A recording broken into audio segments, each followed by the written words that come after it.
So this is the video. It's 60 minutes long, but this is a 4-minute clip. Let's play the video, please.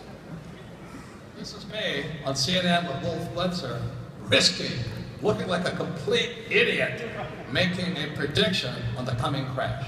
If people start pulling out of the markets in their 50s, in their early 60s, and not having that sort of exposure, we are never going to get to a point where our money lasts as long as we need it to.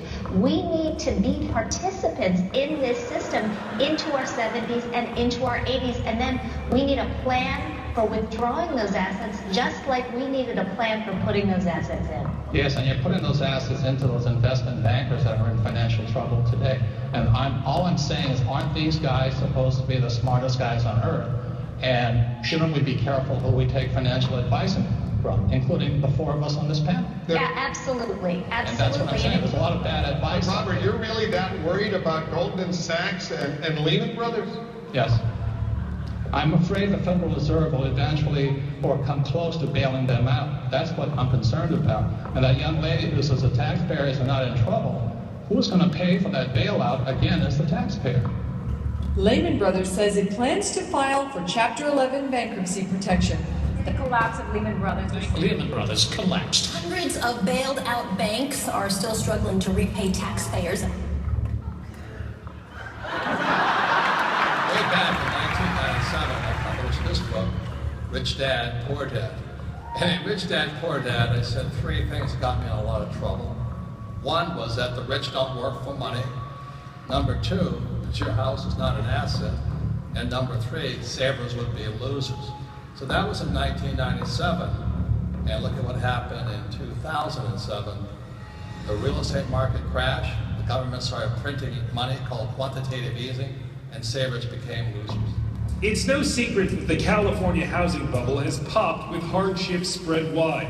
Real estate expert Robert Kiyosaki predicted all of this would happen back in 2005, but most people didn't listen. It's the biggest financial bubble in the history of the world. Hoping this wasn't inevitable, but we have had a big jump in foreclosure filings. Let me tell you a little about this. There are 650,000 homes in the United States in foreclosure right now. U.S. foreclosure activity jumped 81% in 2008. 10 million people lost their homes to foreclosure and were forced out on the streets. And to this day, millions of people are still underwater. They owe more on their house than their house is worth. We want to know what real estate's going to do. Look at jobs. Right. We still have a bad job situation, so Right. it's still a bad real estate situation. Right. Real estate is only as valuable as there's jobs. What made you write Conspiracy of the Rich? It goes back to why don't we have financial education in our schools? Question: was the financial crisis a creation of a wicked conspiracy? A new online book, Conspiracy of the Rich, The 8 New Rules of Money, exposes what author Robert Kiyosaki says is a twisted tale of how the rich control the world economy through, you name it, the Fed, Wall Street, your schools, and the government that supports these entities. Robert Kiyosaki is the author of the best-selling Rich Dad, Poor Dad series. His first book in the series has held a top spot on the New York Times bestseller list for 6 years running. And he joins us on the program today. Hello, Robert. What is this conspiracy theory? You mean it's a few people at the top handling all of us like puppets on a string? Say it isn't so.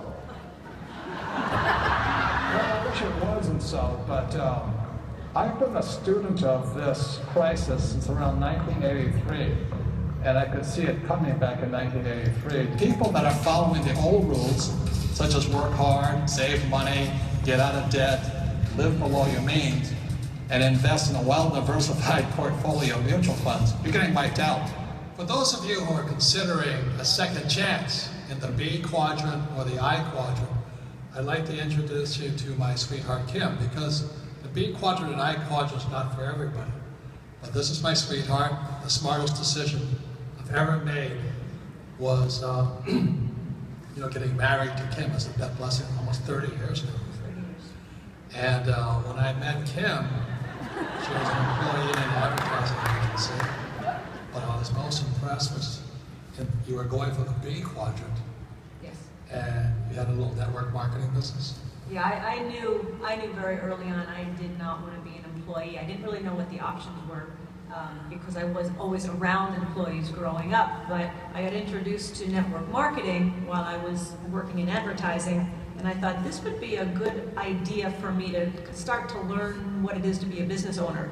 So I got set up with this network marketing company. I was representative, and it was a great, great, great learning experience for me into what it takes to be an entrepreneur, because if I didn't make the sale, I didn't get any money. And I had to get very creative on how I was going to sell, because of course, like most network marketing, you go to your family and friends and that runs out pretty fast. So then you've got to go find new customers. So I would set up my little salons at fitness clubs and different places throughout Honolulu, and I would continue to sell. And I also learned how to sell and what worked and what didn't work.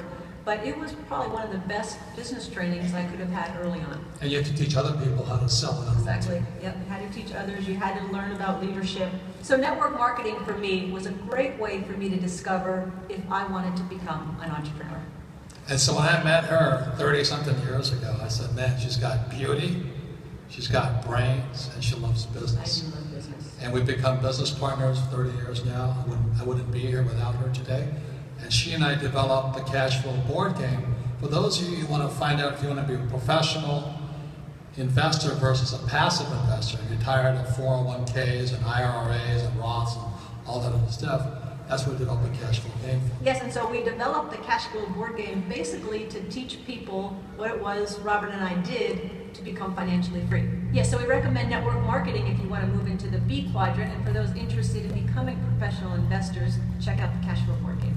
So I actually have a business degree, a college degree in business, but I have to say, getting into network marketing, I learned more about what it takes to be an entrepreneur than I ever learned in my 4 years of college.